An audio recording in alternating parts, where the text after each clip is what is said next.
शेती हा शाश्वत उत्पन्नाचा स्रोत मानला जात असला तरी त्याकडे त्या दृष्टीने पाहिलं जात नाही। याला रत्नागिरी जिल्ह्यातील राजापूर तालुक्यातील परुळे इथल्या विजय सावंत यांनी छेद दिलाय।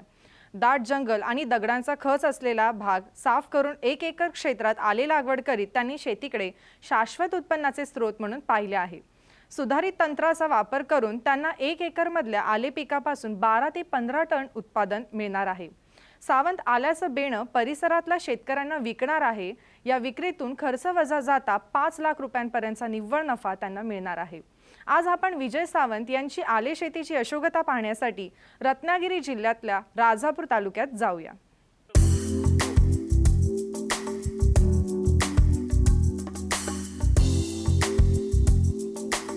शेतीकडे पाहण्याच्या संकुचित दृष्टिकोनामुळे कोकणात मोठ्या प्रमाणावर पडीक जमिनी आहेत। परुळे गावातल्या विजय सावंत यांच्या घराशेजारीही अशीच पडीक जमीन होती। मात्र सावंत यांनी ही जमीन वहिताखाली आणण्याचा निर्णय घेतला। जेसीबीचा वापर करून जमिनीवर असलेले दगड, झाडे त्यांनी काढून टाकली। त्यानंतर 28 ट्रॅक्टर शेणखत टाकलं। ट्रॅक्टरनी नांगरून सऱ्या पाडल्या। 2.5 फूट अंतरावर 13 एप्रिल रोजी महिमा जातीच्या आल्याची लागवड 1 एकरात केली। यासाठी त्यांना 1200 किलो बियाणं लागलं। हे बियाणं त्यांनी औरंगाबाद इथून आणलं। प्रचंड मोठे वृक्ष होते, जंगल होतं आणि इथे गायरान होतं, गुरं चरायची। त्याच्यानंतर ह्याच्यातले गेल्या डिसेंबरच्या पूर्वी आम्ही जेसीबी लावून सगळी मोठी झाडं काढून घेतली। त्याच्यानंतर पाणलोट स्कीममधून त्याचं मजगीकरण करून घेतलं कृषी विभागामार्फत। त्याच्यानंतर स्वतः ट्रॅक्टर लावून आम्ही त्याची 3 वेळा उभी आडवी नांगरणी करून रोटेटर मारून सऱ्या सोडल्या आणि सऱ्या सोडून त्याच्यामध्ये 28 ट्रॅक्टर शेणखत घातलं। अतिशय नापीक जमीन, गवत पण रुजून यायचं नाही। 28 ट्रॅक्टरच्या शेणखत घातल्यानंतर ट्रॅक्टरने नांगरून सऱ्या सोडून घेतल्या 2.5 फुटावर आणि जैन ठिबकचं आम्ही संच बसवला आणि त्याच्यावर एप्रिल 13 मध्ये आल्याची लागवड केली।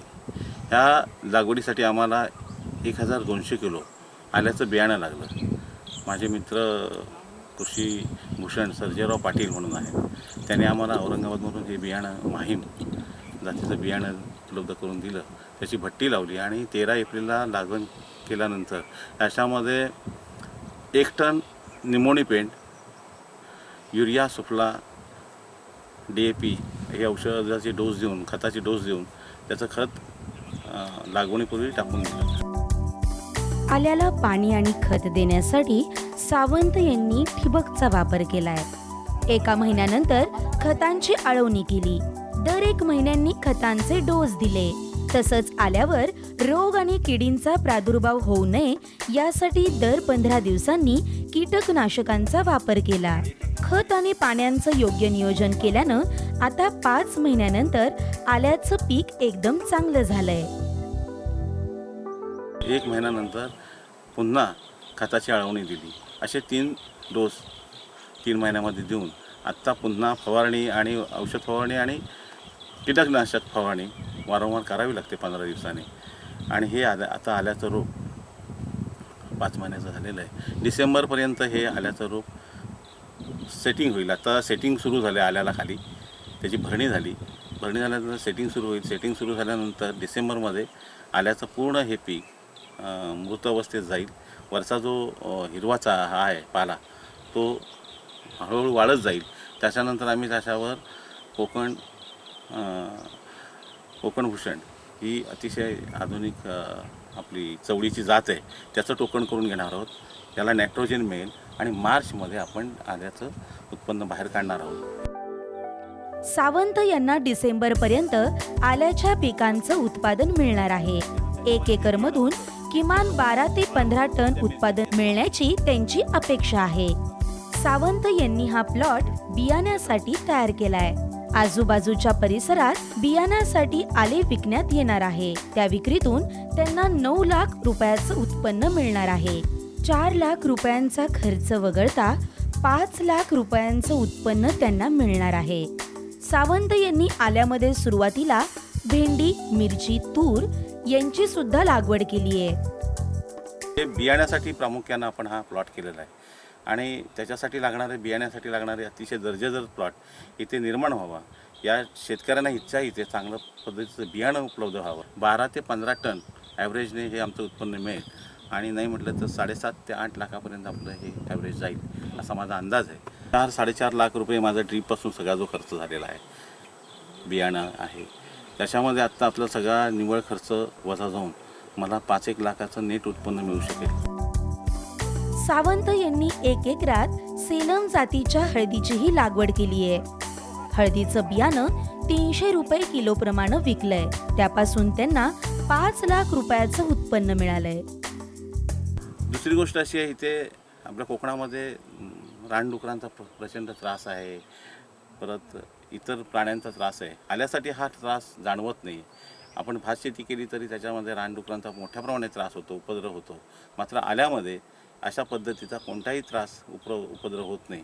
याच्यामध्ये आम्हाला गडग्यावर माझ्या मिसेसने भेंडी लागवड केली, दुधी केली, आंतरपीक म्हणून मिरची केली. आता आम्ही यशोधन 40 ही चांगली तूर टोकन केलेली आहे आणि त्याची पण चांगली ग्रोथ आता आहे. हे जर आपण अल्टरनेट काम केलं तर वर्षाचं येणारं उत्पन्न आणि मिळणारा बाजारभाव लक्षात घेता ऊसापेक्षाही तिप्पट कमाई या उत्पन्नातून मिळेल आणि तरुणांनी जास्तीत जास्त कोकणातल्या तरुणांकडे वळलं पाहिजे. कोकणात भात हे मुख्य पीक आहे. मात्र वाढता उत्पादन खर्च तसेच कीड आणि रोगांमुळे भाताचं पीक शेतकऱ्यांना परवडत नाही. त्यामुळे कोकणातल्या शेतकऱ्यांनी भाताला पर्याय म्हणून आलं आणि हळदीची लागवड करावी असा सल्ला लांजा येथील कृषी विज्ञान केंद्रातल्या अधिकाऱ्यांनी दिलाय.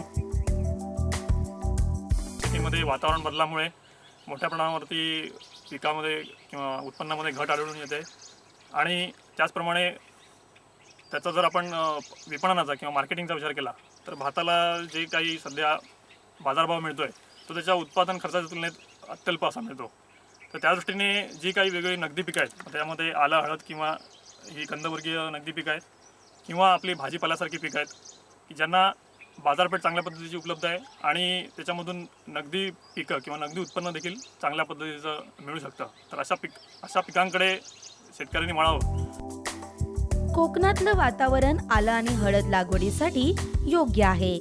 त्यामुळे कोकणातल्या शेतकऱ्यांनी भात पिकाऐवजी सावंत यांच्याप्रमाणे आलं आणि हळदीची लागवड केल्यास त्यांनाही चांगली आर्थिक प्रगती साधता येईल. ब्युरो रिपोर्टसह अमोल कलये, साम टीव्ही, रत्नागिरी.